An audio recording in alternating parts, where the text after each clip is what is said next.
The ideal is to have some organization, as for instance, of the kind found in libraries, where there are hundreds of thousands of books and where everything is classified. Naturally, it is not done by just one man, but it is a work in which each thing is so well classified that even if you bring a card and say, I want this book, a quarter of an hour later, you have it, or sometimes in 5 minutes. That is organization. And yet, there are rooms full of books there. But all this is the result of work perfected by a large number of men, the result of a professional organization.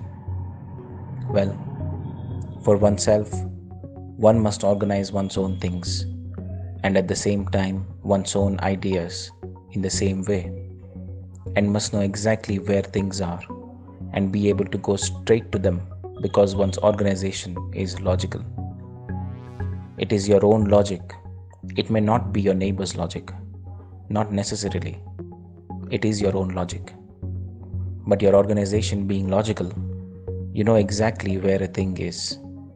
And as I told you, if that thing is displaced, you know it immediately. And those who can do that are generally those who can put their ideas into order and can also organize their character and can finally control their movements. And then, if you make progress, you succeed in governing your physical life. You begin to have a control over your physical movements. If you take life in that way, truly it becomes interesting. If one lives in a confusion, a disorder, an inner and outer chaos in which everything is mixed up, and one is conscious of nothing and still less is master of things, this is not living. This is not living. It is being in a sea of inconscience, being tossed about by the waves, caught by the currents, thrown against rocks, seized again by another wave, and thrown against another rock. And one goes on thus with bruises and blows and bumps. And then, should one ask you, why is it like this? I don't know. Why did you do that? I don't know.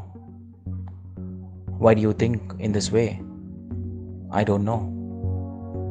Why did you make that movement? I don't know.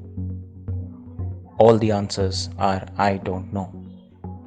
Essentially, there is but one single true reason for living.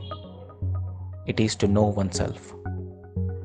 We are here to learn what we are, why we are here, and what we have to do.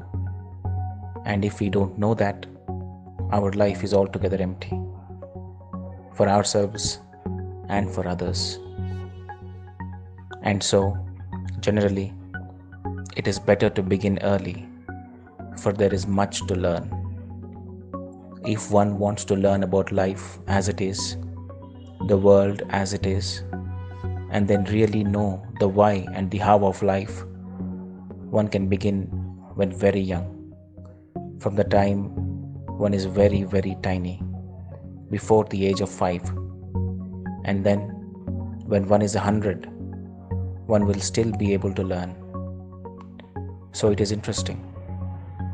And all the time, one can have surprises, always learn something one didn't know, meet with an experience one did not have before, find something one was ignorant of.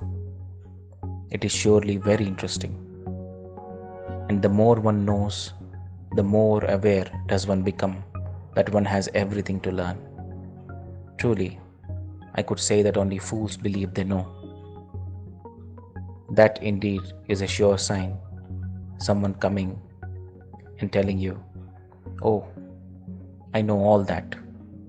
Oh, I know all that. He's immediately sized up.